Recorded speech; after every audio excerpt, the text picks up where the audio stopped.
mustache on his face.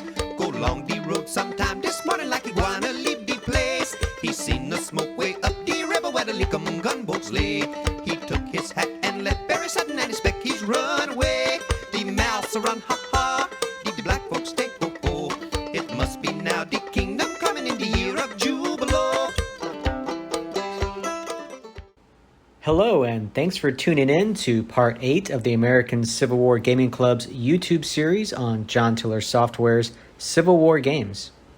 If you have missed any of the previous parts, you can click on the link in the description below to view our channel's video list and catch up. In this video, we will be talking about the importance of attacking an enemy flank and the advantages that gives you in a battle. We will also go over what line of sight is, and how the Visible Hexes tool can assist you on the battlefield. Feel free to check out our club at acwgc.net for much more information and gaming tips. For now, though, we are going to go into the thick woods around Chancellorsville, Virginia, and talk more about flanks and visibility.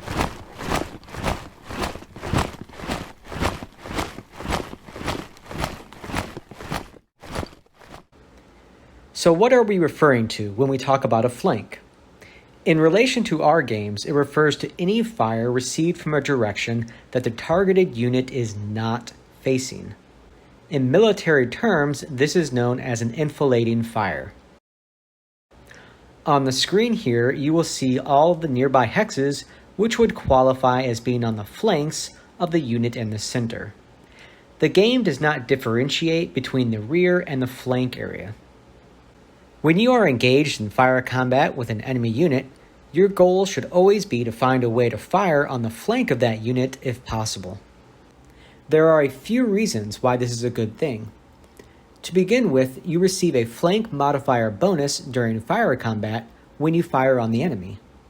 This is usually anywhere from a 20% or more modifier, which will increase the enemy losses in combat. As you can see here, we have two units on the screen firing.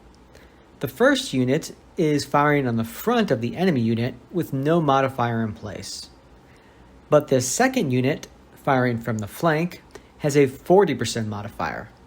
This means you will, on average, cause 40% more enemy losses than you would by firing at the front of the enemy unit. This is for the Chancellorsville game, and like I said, the modifier can switch between different games. Further, when you fire on the enemy flank, you increase the probability of an enemy unit becoming disrupted or routing from the field. Therefore, as an attacker, you should be constantly looking for a way around an enemy flank to dislodge them from their position. So how does one reach and attack an enemy flank when your opponent can so easily just change facings or fall back to avoid your enfilading fire? There are a few key components to any flanking maneuver and attack. To begin with, you need to hold your enemy in place using as few men as possible, thus freeing up more men for your flanking maneuver. By keeping up frontal artillery and infantry fire on an enemy position and threatening an attack, you can keep an enemy line pinned in place and unable to safely break away or turn to meet your flanking column. If you fail to keep up the pressure sufficiently, they are more apt to make adjustments or fall back once they realize they are in danger of being flanked. Keeping your opponent looking and firing in one direction while you maneuver to strike from another direction is key. Second, you need to maneuver your flanking forces out of sight of your enemy. This is important if you want to maximize the impact of your maneuver.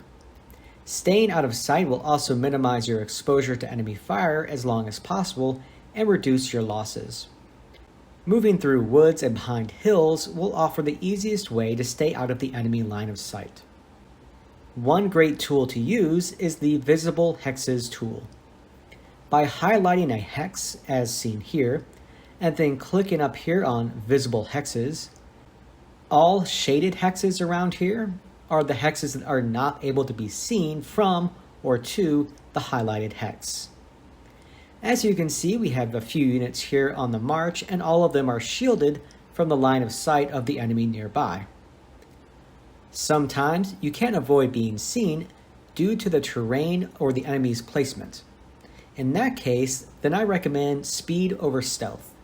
Your flank and attack may not come as a surprise, but if you move quickly enough, the enemy may not have time to adjust fully, or may even fall back rather than be attacked by your flanking column.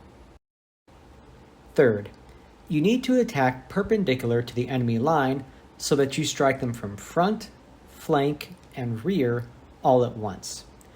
Doing so will make it impossible for them to turn any way without exposing themselves to flanking fire from another direction. A common mistake is people thinking that they need to get wholly in the rear of the enemy before attacking. While this might seem ideal, the reality is that the farther you march into the unknown, the more likely you will be discovered by unexpected enemy units.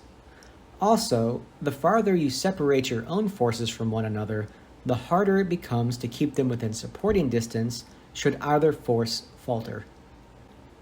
The fourth and final component of a good flank attack is to conduct it aggressively. The effectiveness of your flanking attack largely depends on whether or not your opponent feels they can still hold their position.